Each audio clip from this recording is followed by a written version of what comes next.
Cleopatra, the last active ruler of the Ptolemaic kingdom of Egypt, is a name that just sticks with you, right?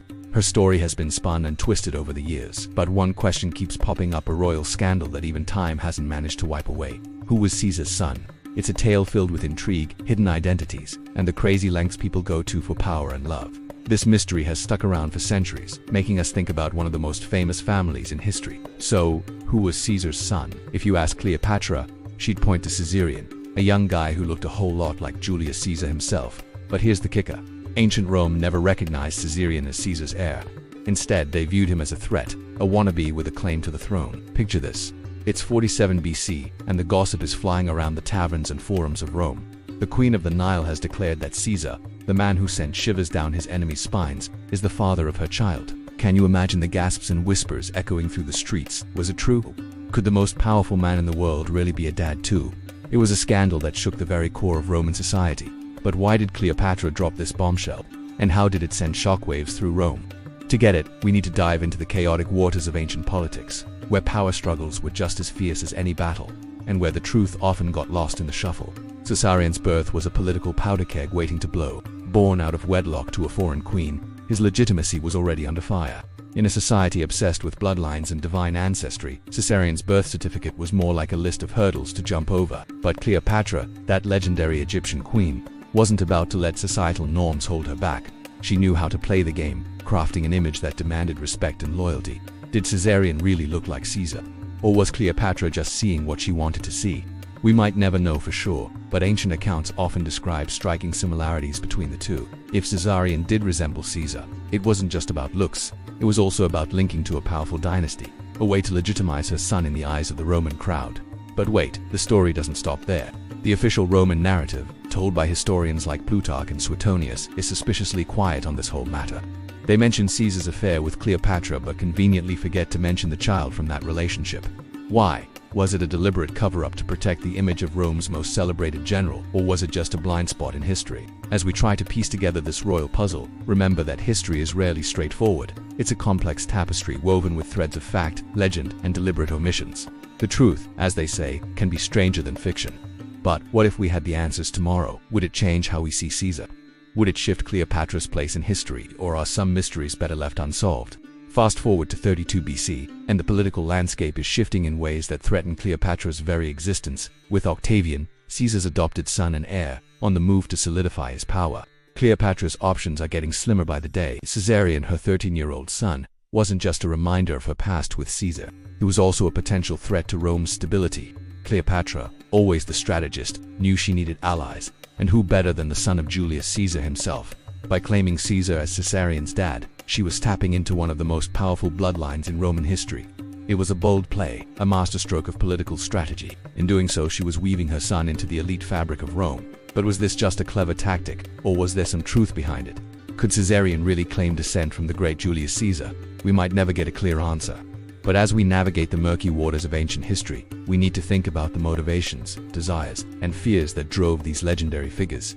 As the political tides turned against Cleopatra, she was fighting for her survival, her son's future, and her legacy. Claiming Caesar as a father wasn't just a statement, it was a desperate gamble in a high-stakes Game of Thrones. Now, let's switch gears and talk about Caesar.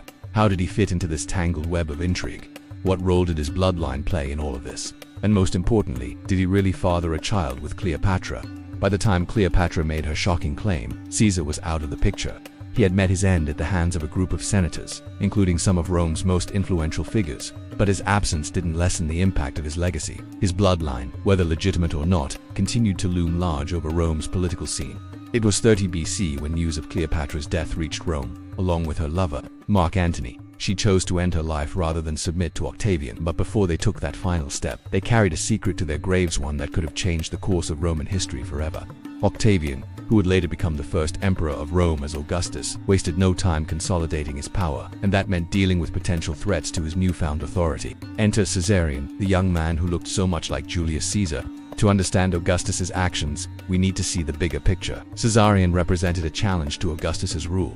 If he was indeed Caesar's legitimate son, he had a stronger claim to the throne than Augustus himself. By eliminating this threat, Augustus was securing his position as the sole heir to Caesar's legacy. Augustus's decision to hunt down and eliminate Caesarion was a decisive one. It was a way to snuff out a potential rebellion. before it had a chance to spark. But how did he find Caesarion? What led to the young man's demise? Unfortunately, history leaves us hanging on the details of the hunt for Caesarion. Ancient historians have frustratingly vague records, leaving us with more questions than answers. What we do know is that Caesarion was eventually captured and brought before Augustus in Alexandria, Cleopatra's capital. Can you imagine the tension in that meeting?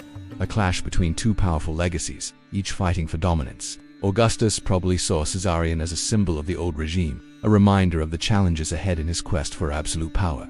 For Caesarion, it must have been terrifying, just a teenager caught in a political storm, with no control over his fate. But the outcome was never in doubt. Augustus had too much at stake.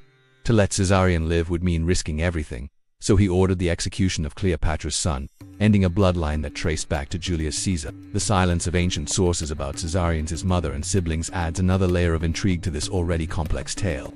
It raises questions about the motivations behind this omission, and the lengths those in power went to shape history.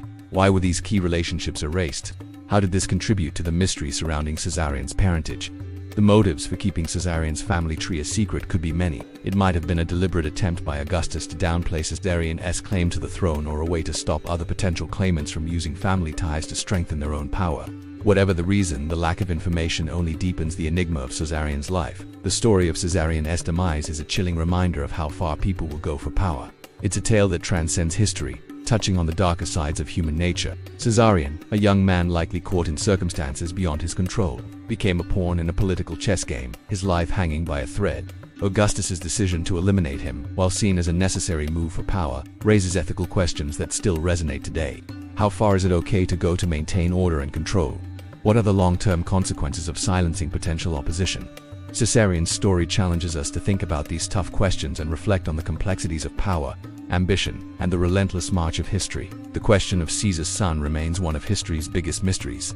Maybe it doesn't have a tidy answer. Maybe the truth is buried under the sands of time. But isn't that what makes this story so fascinating? It's a testament to the complexities of human nature, the interplay of power, love, and legacy.